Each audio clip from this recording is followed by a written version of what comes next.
Hello बच्चों, चलिए आज का हमारा प्रश्न है, एक अर्धगोला तथा एक शंकु का आधार समान है। यदि उनकी ऊंचाइयां भी समान हो तो उनके वक्र पृष्ठीय क्षेत्रफल का अनुपात क्या है। उनके वक्र पृष्ठीय क्षेत्रफल का अनुपात क्या है, हमें यहाँ से यह बताना है।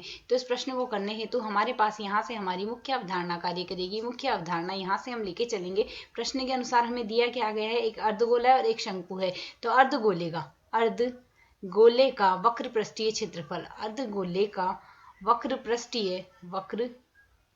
पृष्ठीय क्षेत्रफल का सूत्र हमारे पास होता है यहाँ से 2πr²। यह है हमारे पास अर्धगोले का वक्र पृष्ठीय क्षेत्रफल है। साथ ही हमें दिया गया शंकु, तो शंकु का वक्र पृष्ठीय क्षेत्रफल बराबर हमारे पास क्या होगा, πrl। यह हमने दोनों का सूत्र लिख दिया। अब हमें यहाँ से कहा गया है अर्धगोला व शंकु का आधार समान है। तो यदि दोनों का आधार समान है तो हमारे पास यहाँ से ये दोनों का आधार समान है, दोनों की त्रिज्याएं समान होगी। तो यदि शंकु की तिर्यक ऊंचाई की बात करें, शंकु हेतु तिर्यक ऊंचाई l बराबर लिखी जाती है वर्गमूल h² प्लस r² आएगा।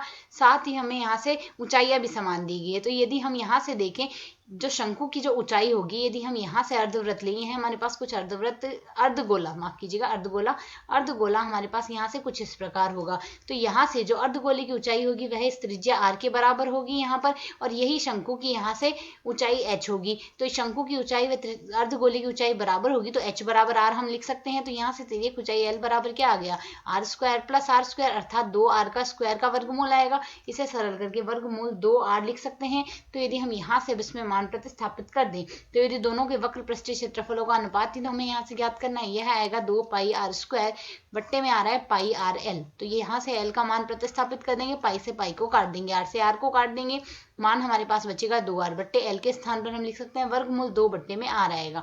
तो यहाँ से हमारे पास r से r कट जाएगा, और इससे सरल करके हम लिख सकते हैं वर्गमूल 2 आ जाएगा यहाँ से कट के, और बट्टे में यदि 1 लिख दें तो यहाँ से हमारे पास दोनों के वक्र पृष्ठीय क्षेत्रफलों का अनुपात आएगा वर्गमूल 2:1।